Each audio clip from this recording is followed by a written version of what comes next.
There's a slot machine on a casino floor right now that is closer to paying out than any other machine in that building. The casino knows it. The floor manager knows it. The slot tech who just walked past it with a clipboard and a very specific poker face, he definitely knows it. And in the next 15 minutes, I'm going to show you exactly how to find it. My name doesn't matter. What matters is that I spent 11 years inside the machine, not playing it, building it, programming it, sitting in back-of-house meetings where casino executives talked about slot floors the way generals talk about battlefields. I have seen things that made me genuinely uncomfortable. I have also eaten a lot of free buffet. Both of those experiences are going to be useful today. Let's get into it.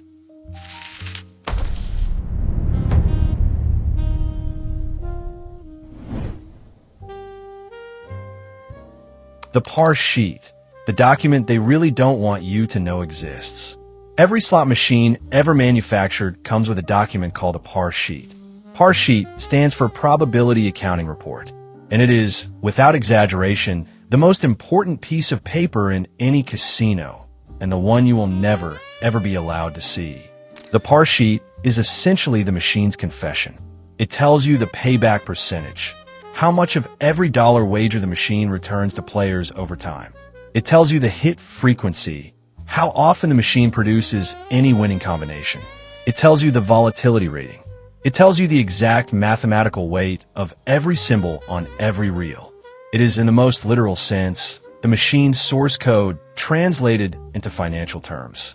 Casinos guard par sheets with a level of secrecy that I can only describe as disproportionate. When I was a technician, par sheets were stored in a locked cabinet inside a locked office, access logged, copies tracked. We're talking Area 51 energy for a document about a penny slot. Why? Because if players genuinely understood what was in a par sheet, many of them would make very different decisions about which machine to sit at, and for how long. Here's what a par sheet reveals that the casino would prefer you not think about. A typical penny video slot in a major Las Vegas property is programmed to return between 85 and 88% of money wagered over its lifetime. Sounds reasonable, right? You put in $1, you get back 87 cents on average. Small house edge. The catch is the word lifetime. That machine's lifetime is measured in hundreds of millions of spins. Your session is maybe 400. The par sheet's promises are made to a time scale you will never personally experience. The math is real. The math just isn't yours. But, and this is where it gets interesting, within that long arc, the machine has to balance its books. It goes through phases, not predetermined cycles in the way some people claim. Each individual spin is genuinely random. The Gaming Commission certifies this, and they're not wrong. But statistically, a machine that has been running cold for an extended period is, in the language of probability, building pressure. Think of it this way. Flip a fair coin enough times, and you'll get stretches of 10 heads in a row. The coin isn't broken. The coin isn't due for a tail in any mystical sense. But if you've watched that machine flip heads 40 times in 2 hours, the math is increasingly hungry for tails. I'm not telling you slots are rigged. I am telling you that understanding the math behind the randomness is more useful than pretending the math doesn't exist. Reading the floor. 5 things technicians notice that players walk right past. When I walked onto a casino floor as a technician, I wasn't looking at the same things players look at. Players look at the screens. I looked at everything else. In over 11 years, I built a mental checklist that I ran automatically every time I stepped onto a floor. Here it is. Number 1. The wear pattern on the chair. This sounds almost insultingly simple, but it is genuinely useful. The chair in front of a heavily played machine will show it. Compressed foam, worn armrests, scuff marks on the floor where it's been pulled in and out hundreds of times. That chair is telling you something. This machine sees serious action. Heavy play volume matters because it accelerates the statistical clock. A machine that processes 10,000 spins a day reaches the meaningful ranges of its probability distribution far faster than one that gets 200.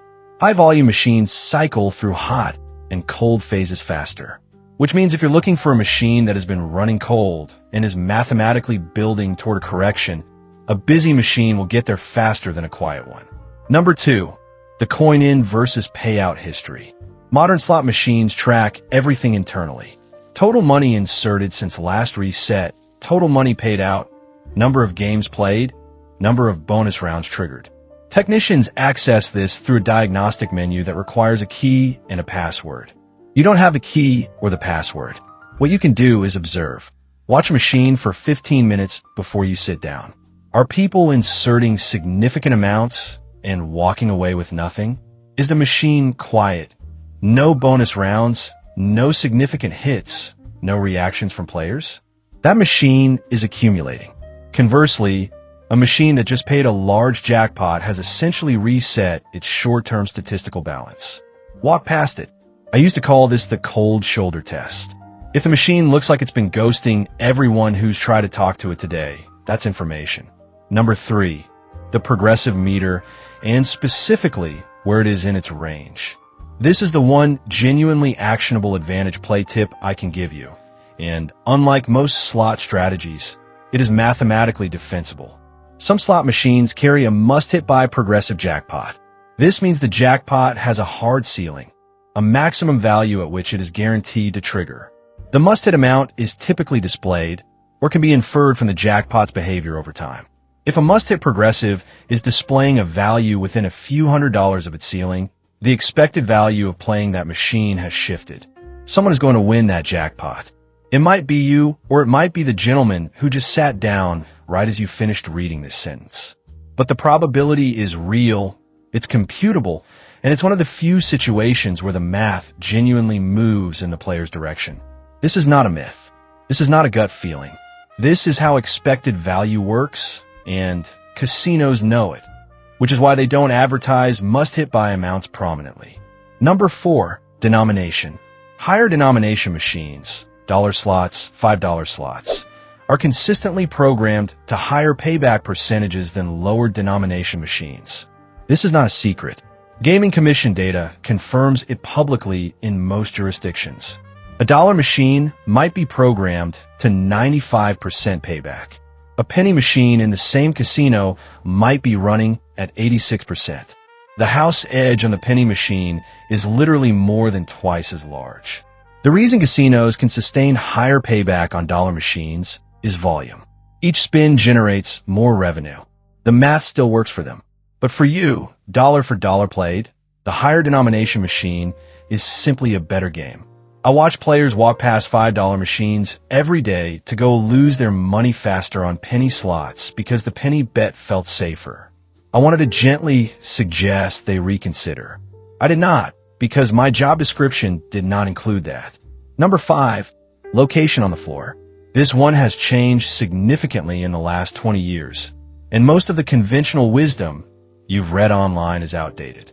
The old strategy, loose machines near entrances, near cash cages, and high-visibility spots, was accurate in the era of coin-operated mechanical slots.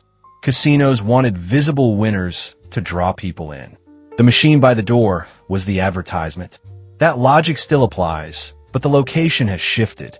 Modern casinos have moved their highest traffic experiential zones, the areas they want to feel energetic and active, toward dining areas, show venues, and transition corridors between major amenities. The machines in these areas see high foot traffic and serve as environmental advertising. And high traffic areas where casinos want to project energy tend to house machines with slightly better hit frequencies. Not the highest payback percentages necessarily, but higher hit frequencies, more frequent, smaller wins that generate noise and activity and make the area feel alive. If you are looking for a machine that will generate activity, find the intersection of foot traffic and dining. If you're looking for a machine that represents better long-term value, find the dollar denomination section regardless of location. Myth disposal. Let's do this quickly. I'm going to run through the common slot myths at speed because we've all heard them and most of them are nonsense. Hot machines are due to keep paying. No, a machine that just paid a jackpot is not warm up for another one. The random number generator does not have a victory lap setting. Cold machines are due to hit. Partially true in the statistical sense I described earlier. Not true in the sense that a machine is building up like a pressure cooker, Individual spins remain independent. The probability observation is real. The mechanical metaphor is not. Casinos tighten machines on weekends. No. Programming changes require a physical key, a software access procedure, and in most jurisdictions, advance notification to the Gaming Commission. Casinos cannot casually tighten a machine because Friday is busy. The machines you're playing on Friday are running the same par sheet they ran on Tuesday. Player cards make machines pay less. I cannot stress this enough. False. Your player card communicates with the casino's customer management system. It does not communicate with the random number generator. These are separate systems that do not talk to each other. The card tracks your play for marketing purposes. It has zero effect on whether you win. The stop button gives you control over the outcome. We covered this in detail in the last video, but briefly, the RNG has resolved your outcome before the reel starts spinning. The stop button is a fast-forward button. It is not a steering wheel. The actual strategy, what works, what doesn't, and what I do now. Here is my honest, no mythology playbook for anyone who is going to play slots anyway. Play higher denominations when your bankroll allows it. The math is better. This is documented, verifiable, and not a secret to anyone who has looked at Gaming Commission data. Target must hit by progressives when they're near their ceiling. This is real advantage play. Scout before you sit. Watch before you play. Spend 10 minutes observing a section before you commit to a machine. Look for the cold shoulder. Look for the wear pattern. Look for the machine that everyone has been feeding and no one has been celebrating at. Set a walkaway win. This is the one the casino hates most. Decide before you sit down. If I hit this amount, I leave. Not, I'll think about leaving. Leave. The casino's entire psychological architecture is designed to keep you playing through your wins.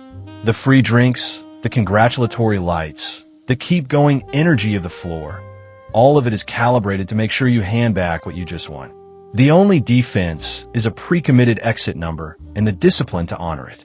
And understand what you're actually doing when you play slots. You are paying for entertainment. The expected mathematical outcome of a slot session is a loss. That is the product. The question is not, how do I beat slots? The house edge means you cannot beat slots over time. The question is, how do I get the most entertainment value from the money I'm willing to spend? And how do I capture it when variance briefly moves in my favor? That reframe changes everything about how you play. The thing casino executives actually worry about. I sat in a lot of meetings during 11 years in this industry. Slot managers, floor directors, regional VPs. You know what they talked about most? Not jackpots, not big winners. They talked about walk rate. How quickly players were finishing sessions and leaving the floor. A player who wins $400 and walks out is mildly annoying to a casino. A player who wins $400, keeps playing, and gives it back over the next 3 hours is the entire business model. The machines are not designed to prevent you from winning. They are designed to prevent you from leaving when you do.